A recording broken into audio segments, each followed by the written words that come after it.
말씀 예레미야 50장 21절로 32절까지 말씀 교독해 올리겠습니다.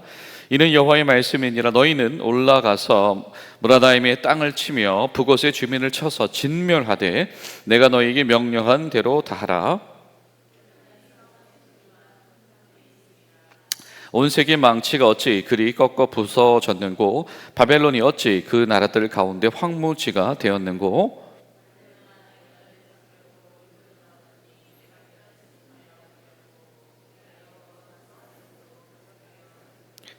여호와께서 그의 변기창을 열고 분노의 무기를 꺼내면 주 만군의 여호와께서 갈대아 사람의 땅에 행할 일이 있음이라.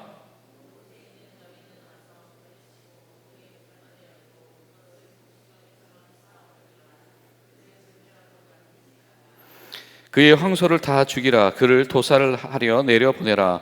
그들에게 화 있도다. 그들의 날 그 벌받는 때가 이르렀음이로다.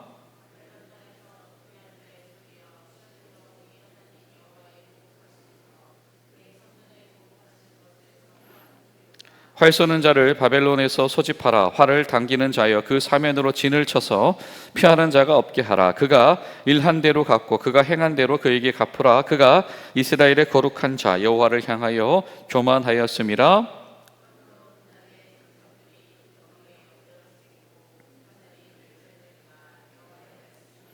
주 만군의 여호와의 말씀이니라. 교만한 자여 보라, 내가 너를 대적하나니 너희 날 곧 내가 너를 벌할 때가 이르렀음이라. 그를 일으킬 자가 없을 것이며 내가 그의 성읍들에 불을 지르리니 그 주위에 있는 것을 다 삼키리라. 아멘. 할렐루야. 오늘은 또 특별히 우리 교회 창립일입니다. 우리 교회가 지난 주일에 창립 35주년 기념 예배를 맞이했는데, 오늘은 우리 교회의 창립일이기도 합니다. 우리 창립일을 맞이하신 우리 모든 성도님 가운데 오늘 하나님께서 주시는 새 힘과 새 지혜와 은총이 넘치시기를 간절히 소망하며, 또 교회를 세우신 하나님께서 여러분의 가정 가운데 새로운 역사를 이루어가게 되시기를 간절히 소망합니다. 그런 말이 있죠. 이 복음에는 조국이 없다라고, 복음에는 고국이 없다라고 하는 말입니다. 그 말씀은 무슨 말씀이냐면, 하나님께서 이 세상에 주신 선물이고 은혜인 예수 그리스도로 말미암은 이 복음 가운데에서는 그 겸손히 나아간 그 모든 자들에게는 차별도 없으며 장벽도 없으며 그 모두를 향하신 하나님의 일관된 그 사랑이 다 준비되어지고 열려져 있다라고 하는 것이죠. 그래서 내가 살아가고 있는, 내가 발을 딛고 살아간 이 땅의 자리뿐만이 아니라 하나님의 시선 가운데서 더 넓은 시각을 가질 필요가 있다라고 하는 것입니다. 오늘 예레미야를 보다 보면 사실은 그 생각을 안 할 수가 없게 되어지죠. 하나님의 계획이라고 하는 것이, 하나님의 구원이라고 하는 것이, 하나님의 새롭게 하심이다라고 하는 것이 특정한 일부 사람들에게만 국한된 이야기가 결코 아니다. 여러분, 우리가 오늘 기도할 것은 이 복음에는 이 고국과 조국이 없을진데 하나님의 놀라우신 은혜가 우리 교회 모든 성도들 가운데, 또 이 나라 이민족 가운데 나아가서 더 많은 이들에게 새겨지고 영향력이 있게 되어지고 또 변화의 원동력이 있게 되어진 은혜가 있도록 하시옵소서. 우리 그런 마음으로 기도하는 오늘 하루가 될 수 있기를 간절히 소망합니다. 오늘 말씀 초반부는 이렇게 시작을 하죠. 바벨론아, 너는 진멸당할 거다. 그리고 바벨론을 공격하는 이들에게는 이렇게 말씀하시죠. 진멸해라 라고 하는 겁니다. 진멸해라, 그리고 진멸당하게 될 것이다 라고 하는 겁니다. 이 파멸이 있겠다라고 하는 것은 진멸당한다라고 하는 말이죠. 여러분, 우리가 이 진멸하다라고 하는 이야기를 처음 들었을 때가 언제였습니까? 그렇습니다. 이 모세가 여호수아 시대, 특별히 강조되었던 시절이 여호수아의 시절이죠. 이 가나안 땅에 들어오게 되어질 때 하나님의 백성들의 진입을 가로막는 것, 특별히 이 하나님 신앙의 진입을 가로막는 그 모든 것들은 이 뿌리까지 다 치워버려야 한다라고 하는 것, 이것이 바로 진멸인 것이고, 그 이유는 그 땅이 하나님께 속해 있기 때문이다라고 하는 겁니다. 그래서 이 진멸의 과정 가운데서는 여호수아의 군대는 무엇입니까? 그 진멸의 과정 가운데 드러난 전리품도 사사로이 취하지 말아라, 이런 이야기를 했었다라고 하는 겁니다. 자, 이 바벨론이 때로는 하나님께서 이스라엘 백성들을, 유다 백성들을 치시는 진멸의 도구가 되어 있었습니다. 그랬던 바벨론이 오늘은 진멸의 대상이 되어진다. 그냥 바벨론이 한 차례 위기를 겪었다, 이런 것이 아니고요, 철저하게 진멸되기를 하나님께서 원하신다. 하나님께서 바벨론 땅, 그리고 그곳에 거주하는 거민들을 앞으로 어떻게 처우하시겠는가라고 하는 것이 하나님 주권 가운데서 이미 결정되었다라고 하는 겁니다. 그 중에 또 28절은 또 특별한 이야기를 전해, 뭐냐면 바벨론 땅에서 도피한 자의 소리여, 시온에서 우리 하나님 여호와의 보복하시는 것, 그의 성전에 보복하시는 것을 선포하는 소리로다. 자, 이 바벨론 땅에서 울려 퍼지게 될 이 전쟁의 소리, 그리고 참혹한 이 양상은 어떤 것이냐면 시온에 있는 성전의 보복의 소리다라고 하는 이 독특한 표현이 등장을 합니다. 성전인데 보복의 성전이다라고 하는 것이죠. 여러분, 시온에 있는 성전은 어떤 곳입니까? 그렇죠, 이 광야에서 성막과도 같은 곳입니다. 성전은 어떤 곳이죠? 하나님의 임재하는 곳이고, 하나님과 만나는 곳이고, 하나님을 듣는 곳이고, 하나님을 향하는 것이고, 뭐 이 모든 것들을 한마디로 요약하면 하나님의 임재의 복이 있는 것이 바로 성전이다라고 할 수 있겠죠. 그 복을 오염시키고 그 복을 상실했던 것이 이 예루살렘에 있는 이 유다 백성들이 책망받을 이유였다라고 하는 겁니다. 자, 근데 한 번도 그 성전이 그 하나님의 임재의 이 자리와 그 은혜가 뭐 이렇게 복수한다든지 보복한다든지 이런 차원에서 이렇게 사용되어진 경우가 흔치가 않은데, 오늘 말씀은 바로 그런 표현을 쓰고 있어요. 이것이 바로 하나님 임재의 복수다. 이것이 바로 하나님 임재의 철이며, 이것이 하나님 임재의 보복이다라고 하는 겁니다. 하나님이 임재하신다라고 하는 것이 하나님의 백성들, 그리고 하나님의 복과 계획 속에 있는 이들 가운데서는 굉장히 소망적인 것이죠. 그렇죠?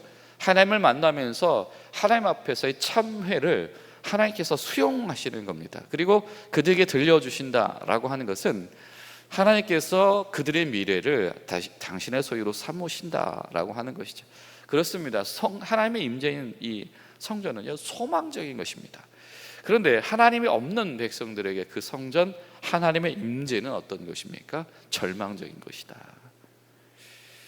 하나님의 성전, 하나님의 임재는 그 불의한 그들을, 하나님 앞에서 교만하였던 그들을 더 냉정하게, 더 분명하게 심판하는 그런 통로와 도구가 되어진다라고 하는 것이죠. 여러분, 우리에게 하나님 나라 천국의 가장 핵심은 무엇입니까? 그것은 하나님과 함께 있는 것이죠. 그렇죠? 그럼 지옥의 가장 핵심은 무엇일까요? 하나님 없이 있는 것입니다. 하나님 없이 영혼에 속하게 되어지는 것, 이것이 바로 지옥과 같은 삶이다라고 하는 것입니다. 하나님께 속한 백성들에게는 하나님의 임재는 복인 것이고, 하나님이 없는 이들에게 하나님의 임재는요, 심판인 것이다. 여러분, 우리가 기도하실 때 우리 가운데 그냥 막연한 하나님 백성으로서의, 우리 그리스도인으로서의 우리가 자기 정체성을 가지고 살아가는 이들이 아니라, 우리가 정말로 명확하게 하나님께 속한 백성으로서, 그리고 하나님의 임재 안에 있는 자로서, 그리고 하나님의 임재 안에 있기 때문에 안전한 자들로서의 믿음과 은혜가 우리 가운데 있게 하시옵소서. 또 우리를 위해서, 또 우리 교회와 교우들 위해서 그런 같은 마음으로 기도하시는 복된 하루 되시기를 간절히 소망합니다. 오늘 말씀은 계속해서 한 가지 일관된 메시지를 전합니다. 그것이 무엇이냐면 주 우리의 하나님은 어떤 하나님이시냐면 성전에 있었던 일을 기억하시면서 보복하시는 하나님이시다라고 하는 겁니다. 근데 여러분, 놀라운 사실 한 가지가 있죠. 바로 이 하나님께서 그것을 다 값을 치르게 하실 거다라고 하는 소리가 어디로부터 들려오냐면 이 선언은 시온에서 들려오는 선언이다라고 하는 겁니다. 그 이유가 있죠. 자, 바벨론 땅에서 도피한 자의 소리여 시온에서 소리가 날 것이다. 하나님께서 보복하시는 소리가 날 것이다. 그 이유가 있습니다. 이 보복의 이유를 시온으로 자꾸 시선을 돌아가게 하죠. 기억을 되돌리게 합니다. 그 이유가 있죠. 그것이 무엇이겠습니까? 하나님께서 이 바벨론을 들어서 유다 백성들을 징계하실 때, 바로 예루살렘 성이 함락되던 그 시절 가운데서 바벨론과 그의 군대가 이 예루살렘, 특별히 그 성전에서 벌였던 이 성전 모독에 대한, 하나님 모욕에 대한 것을 하나님께서 계수하신다라고 하는 겁니다. 하나님께서 때로는 순서가 있으셔서 그것이 이루어지지 당대에는 그것이 지나가나 보나라고 여겨질 수는 있겠으나, 그러나 그것이 순서는 바뀌었을지라도 오히려 하나님 앞에 순서가 지켜질 뿐인 것이지 그 심판과 그 평가가 건너뛰거나 무마되는 것이 아니다. 반드시 이루어진다라고 하는 것이죠. 하나님께서는 그 부분들을 반드시 값을 매기신다라고 하는 겁니다. 이런 하나님의 신실하심 가운데서는 이렇게 값을 매기심이 있다라고 하는 겁니다. 여러분, 우리 하나님의 임재가 정말 우리에게 소망이 될 수 있을까라고 하는 것 가운데서 때는 정말 두렵고 떨리며 하나님을 경외할 만한 것은 무엇이냐면 하나님은 값을 매기신다라고 하는 것이죠. 지금이 아니더라도 순서가 되면 그 값을 매기게 하신다. 그로 말미암아서 이 바벨론과 그 침략자들 군대, 그리고 그 군대들의 행위에 동조했던 바벨론 거민들에게 피할 수 없는 재난이 임하게 된다라고 하는 것이죠. 25절에 보면 이런 표현도 등장을 해요. 여호와께서 그의 병기창을 여셨다. 분노라고 하는 무기를 꺼내셨다라고 하는 겁니다.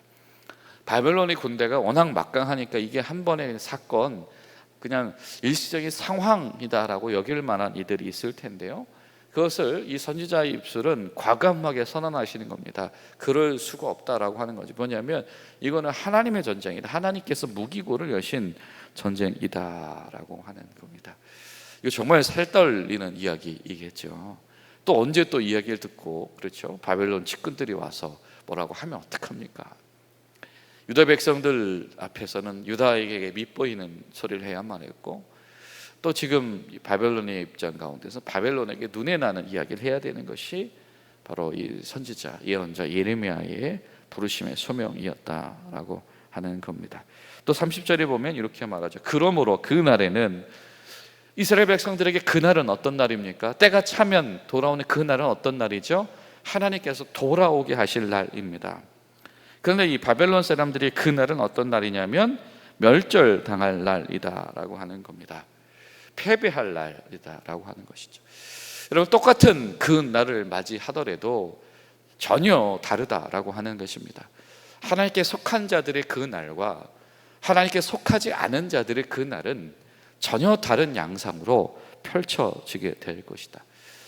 우리가 하나님의 때를 살아가며 우리가 하나님께서 정하신 기한, 하나님의 기점들을 우리가 지나가며 살게 될 것일 텐데, 하나님께 속한 자들에게 있는 하나님의 기점과 그렇지 못한 자들의 하나님의 기점은 분명히 다르다. 여러분, 기도하실 때 하나님, 우리가 하나님의 기점을 맞이하게 될 때, 하나님이 정하신 그 날을 맞이하게 될 때 주님 앞에서 부끄러움이 없을 수 있도록 저희를 도와주시옵소서.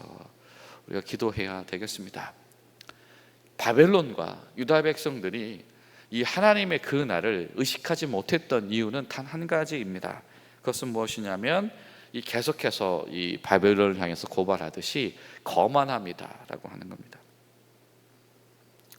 그들이 가지고 있는 거만함, 유다 백성들, 유다 지도자들의 거만함, 이 바벨론의 이 거만함이다라고 하는 것이 이 하나님의 음성이 귀를 기울이지 않게 만들었다라고 하는 것이죠. 그래서 철저하게 21절부터 지금 29절 30절까지 반복되는 이야기는 뭐냐면, 하나님은 심판하시는데 철저하게 심판하실 것이며, 그리고 그 심판을 통해서 무엇을 드러내십니까? 29절에 뭐라고 말하죠? 자, 행한 대로 갚고 그가 행한 대로 그에게 갚으라. 거룩한 자 여호와를 향하여 교만하였습니다. 행한 대로 하나님의 정의가 반영되어지는 심판을 한다라고 하는 겁니다. 하나님께서 심판하시는 이유는 뭐냐면 본래 있을 것을 돌려놓는다라고 하는 의미이죠. 그래서 본래 있어야 될 하나님의 백성은 시온으로 돌아와야 되는 것인 것처럼, 하나님께서 심판을 하시는 이유, 바벨론을 심판을 하시는 이유 중에 또 한 가지는 무엇이냐면, 이 땅 가운데서 하나님의 뜻, 원래 있어야 될 정의, 원래 있어야 될 공의가 회복되게 하는 것이 바로 이 하나님의 의지다라고 하는 것. 뒤집어서 말하면 교만한 자들은 바로 이것을 훼손시키는 자들이었다라고 하는 겁니다. 하나님의 정의, 하나님의 공의를 훼손시키는 자들이 바로 교만한 자들이었다. 그런데 이것을 하나님은 심판의 대상으로 여기신다. 아니, 종교적으로 단순히 그냥 성전을 오염시켰을 뿐만이 아니라 하나님께서는 이 하나님의 정의, 하나님의 공의가 훼손되는 부분을 하나님께서는 책망을 하신다라고 하는 것이죠. 여러분, 기도하실 때 우리 교회를 위해서도 또 우리 시대를 위해서도 하나님의 시대가 하나님의 공의, 하나님의 정의를 훼손하다 하나님 앞에 책망받는 시대가 되지 않게 하시옵소서. 우리가 그런 마음으로 기도하며 나아갈 수 있기를 바랍니다. 왜냐하면 우리에게 필요한 것은 예레미야의 정신이기 때문이죠. 지금 예레미야에게 계속 거듭되어서 요구되어지는 사명은 무엇입니까? 말하고 싶지 않은 것을 말할 사명인 것이고, 말하고 싶지 않은 것을 위해서 기도할 사명이다라고 하는 겁니다. 반대되는 사람은 요나였죠. 그렇죠? 요나는 무엇입니까? 내가 하고 싶은 것만, 하고 싶은 기도만, 하고 싶은 신앙생활만 원했던 사람이 요나였는데, 그가 엇나가는 요나, 그 벗어나는 요나를 하나님께서는 굳이 강권적으로 데려오셨다라고 하는 겁니다.